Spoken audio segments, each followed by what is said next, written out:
Imagine a life where you wake up and no longer feel the weight of everyone's expectations on your shoulders. A life where you don't waste your energy trying to please people, explain yourself, or overthink every little thing. Imagine moving through your day without the constant noise of self-doubt or the need for approval, where your peace no longer depends on other people's moods, opinions, or behaviors. That kind of life is not a fantasy.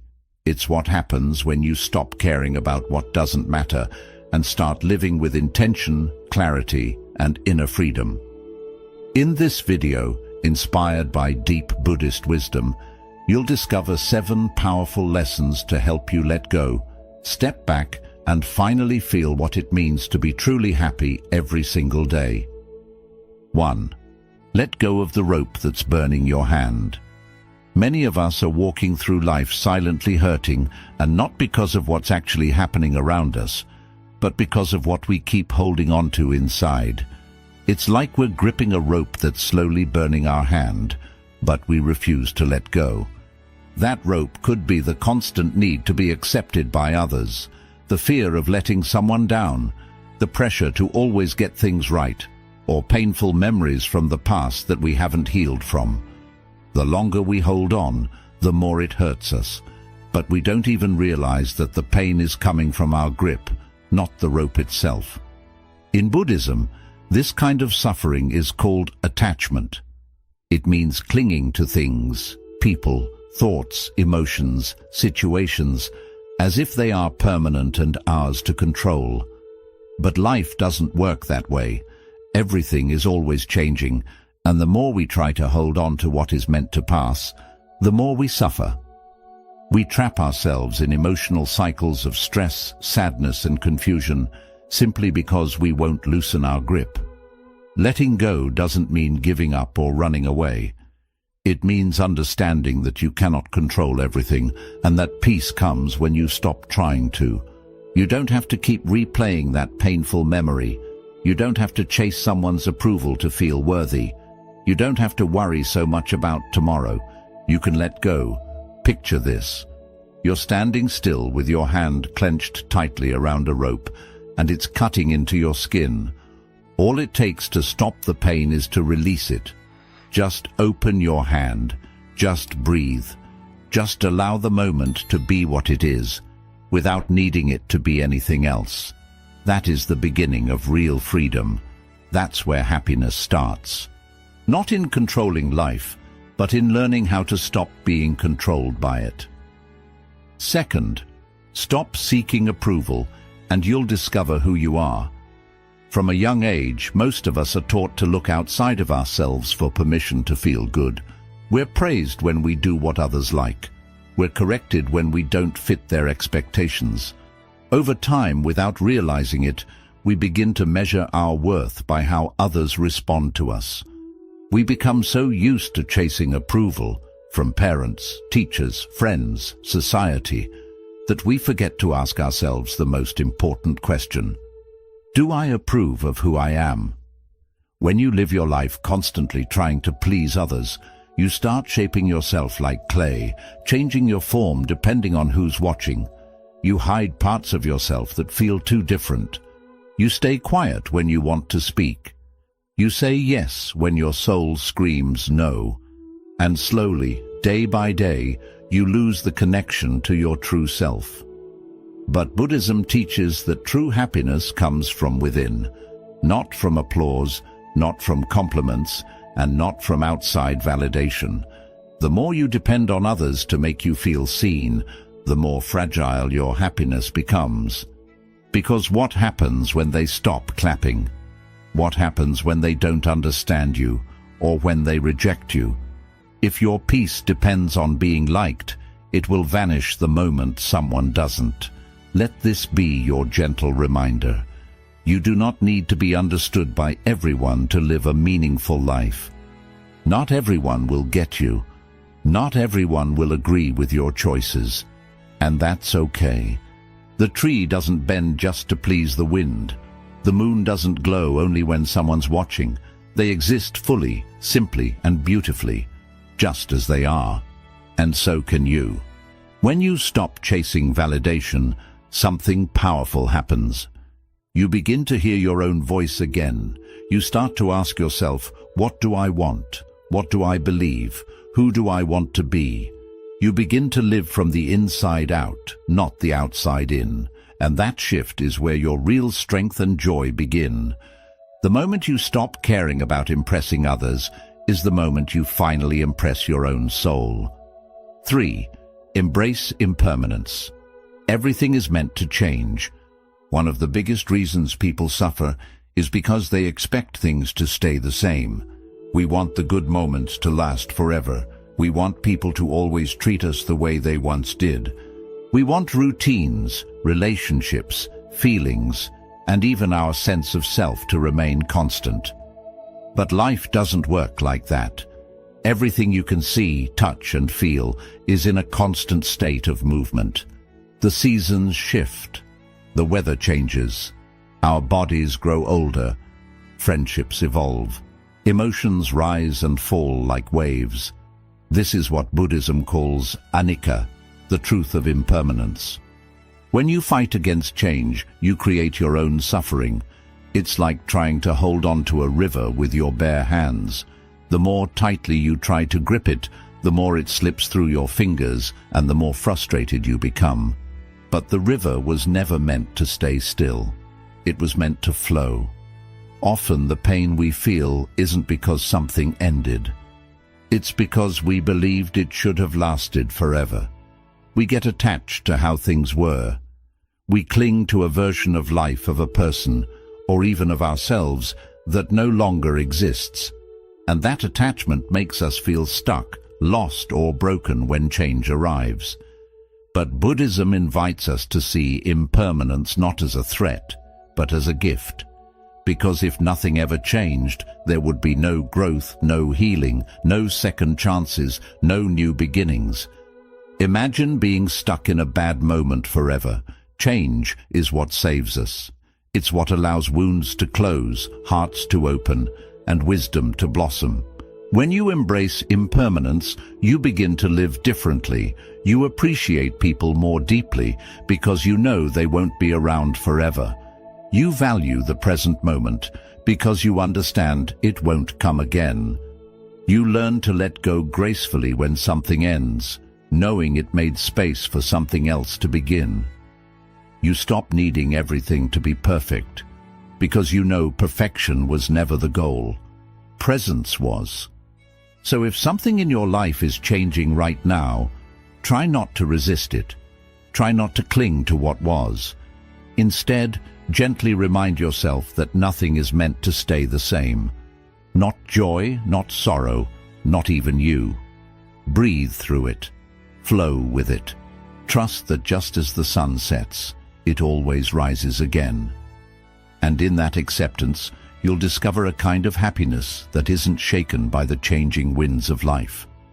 From the moment we open our eyes each morning, the world begins to speak, sometimes softly, sometimes with overwhelming volume.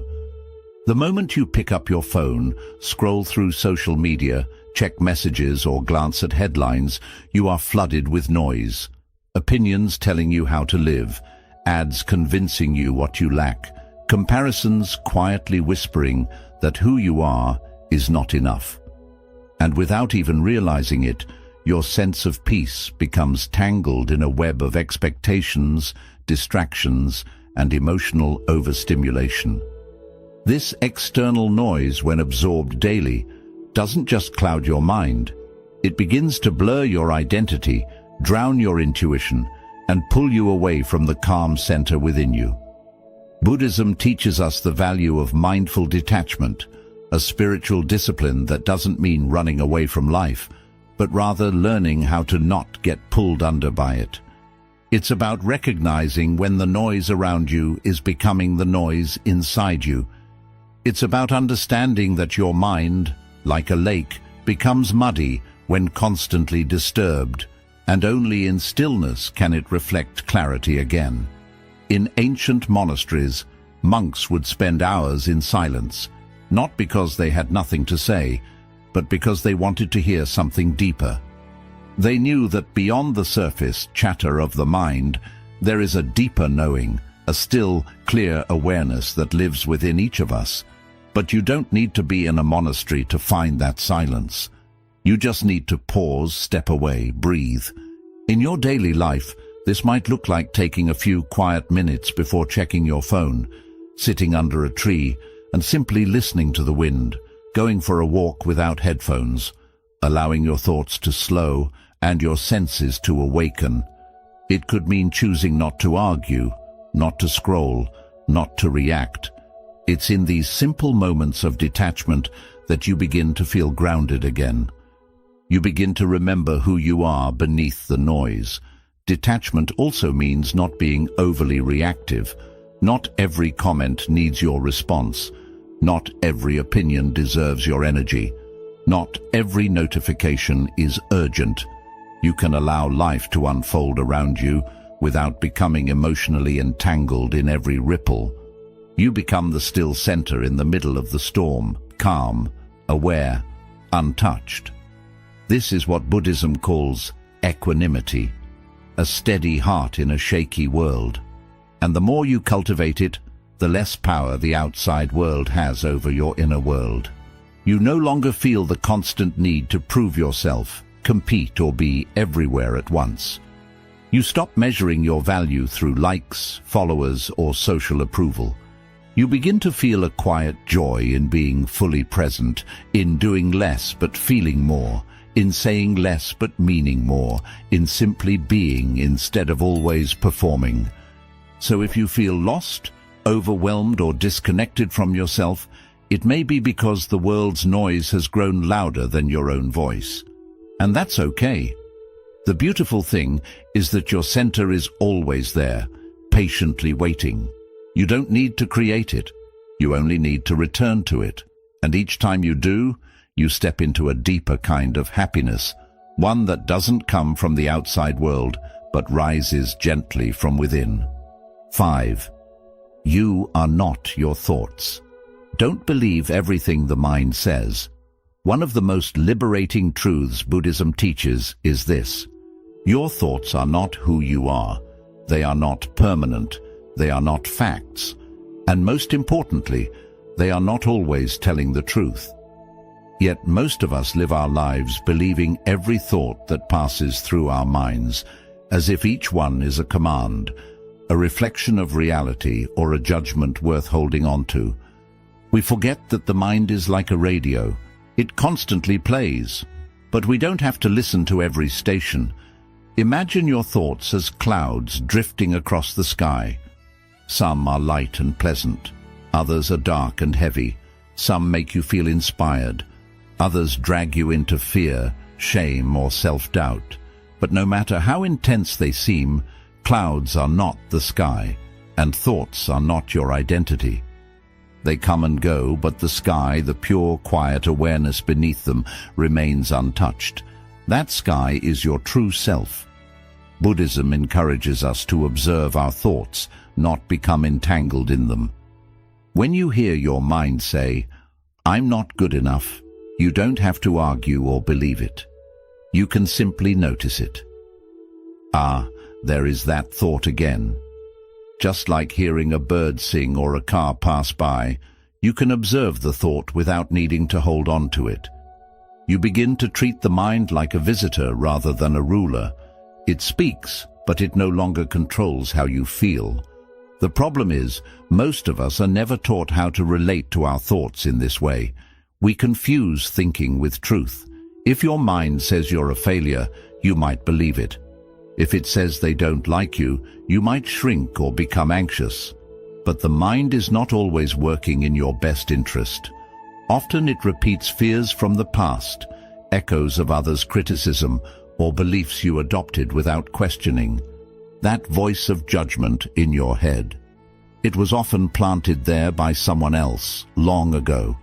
And just because it's loud, doesn't mean it's right. Learning to observe your thoughts without attachment is one of the most powerful spiritual skills you can develop.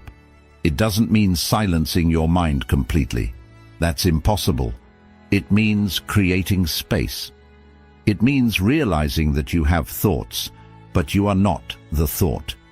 You are the awareness that sees the thought come and go. With time, this awareness becomes like a calm lake, reflecting whatever appears, but not clinging to any of it. Whether a stone of fear is thrown in or a leaf of joy lands on its surface, the lake remains itself.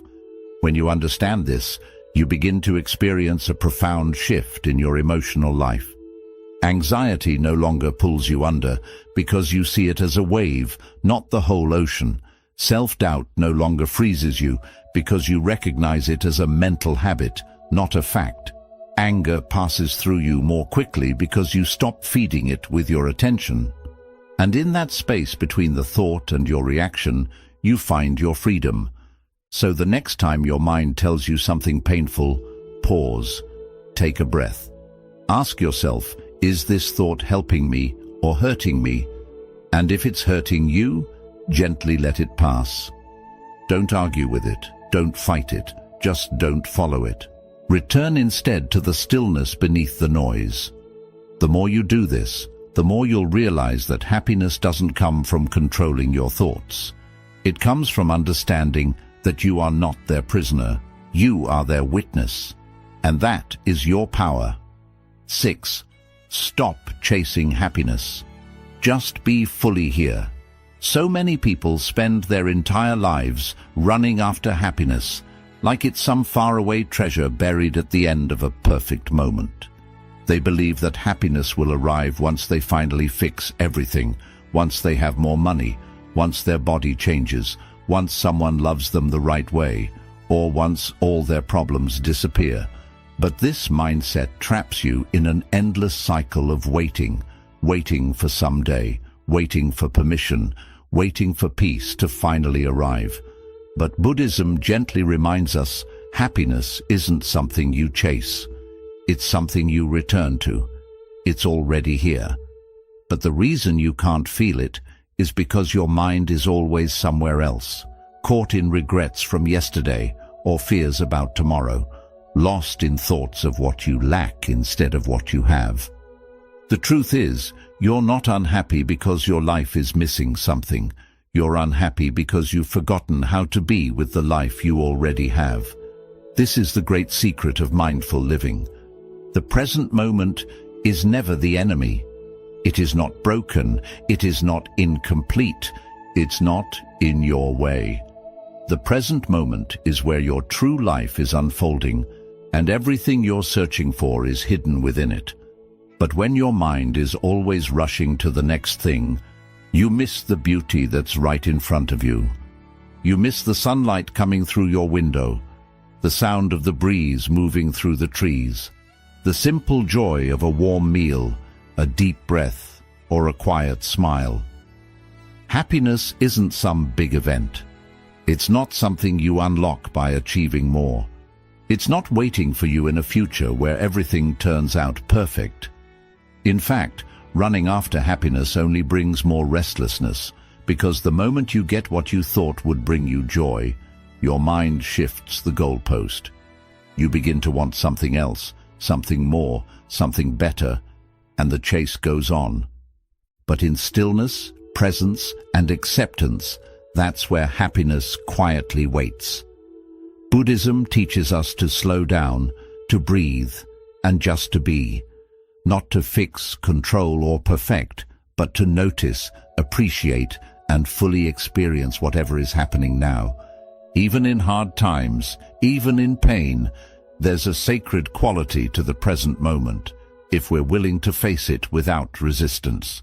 This doesn't mean pretending everything is okay. It means understanding that peace doesn't come from changing the moment, but from changing how you respond to it. Try this. Wherever you are, take a deep breath. Feel your body where it is resting. Notice the space around you. Feel the air, the temperature, and the quiet between sounds. Allow yourself to settle into this moment just as it is, without needing anything to change. This is your life. This is where happiness exists. Not in what you wish it was, but in what it already is, if you're open to seeing it. And the more you practice being present, the more you begin to see that peace isn't rare. It's not something you get only after years of effort. It's right there in every moment you choose to slow down and truly live instead of rushing through. So stop waiting for the next big thing to rescue you. Stop believing that joy is just around the corner. Let go of the chase. Sit down, take a breath, and return to this very moment. It's enough. You are enough. And in that gentle awareness, happiness quietly blooms, not as a reward, but as your natural state, finally remembered. 7. Compassion over control. Free yourself by letting others be free. There's a quiet, draining struggle that many people deal with every day, the urge to control. The urge to control what others think, how they treat us, how life moves, how things end, how emotions stay hidden, how everything always sticks to the plan. But under that need to control is usually fear. A fear of being hurt again, a fear of being misunderstood, a fear that if we don't hold on tightly, everything will fall apart. So we cling to people, to outcomes, to timelines, and without knowing it, we tie ourselves to suffering. Buddhism shows us a different path, a gentler, wiser, and more compassionate one. It teaches that we don't find peace by forcing the world to follow our will, but by easing our need for it to do so. When you trade control for compassion, you free yourself. Because control comes from tension, while compassion comes from love. Control tries to push against reality. Compassion learns to accept it as it is. Control needs certainty. Compassion finds peace through understanding, even when nothing is certain. Think about how much energy we waste trying to fix what can't be fixed, trying to change people who aren't ready to grow, trying to create closure where there's only silence, trying to rewrite the past through regret. And yet, the more we push, the more frustrated we become. Why? Because we're pushing against life itself. But what if you stopped? What if instead of holding on tighter, you loosened your grip? What if you allowed people to be who they are, even if it hurts sometimes? What if you forgave someone, not because they said sorry, but because you didn't want to carry that pain anymore? What if you let go of the belief that everyone needs to understand you, agree with you, or follow the same path as you? You would feel lighter, more peaceful, not because the world changed, but because you did. Compassion isn't weakness. It's not being passive. It's the deep inner strength to love and let go at the same time. To say, I see you for who you are, and I no longer need to control your journey. It's showing kindness to someone who didn't meet your hopes. It's releasing resentment, because your heart is too valuable to hold bitterness. It's choosing to wish someone well, even if they hurt you, because you care more about your inner peace than revenge or approval. And this compassion must also be directed inward. Stop trying to control your healing. Stop pushing yourself to be over it when you're still hurting. Stop blaming yourself for not being where you thought you'd be by now. You are growing, little by little, moment by moment.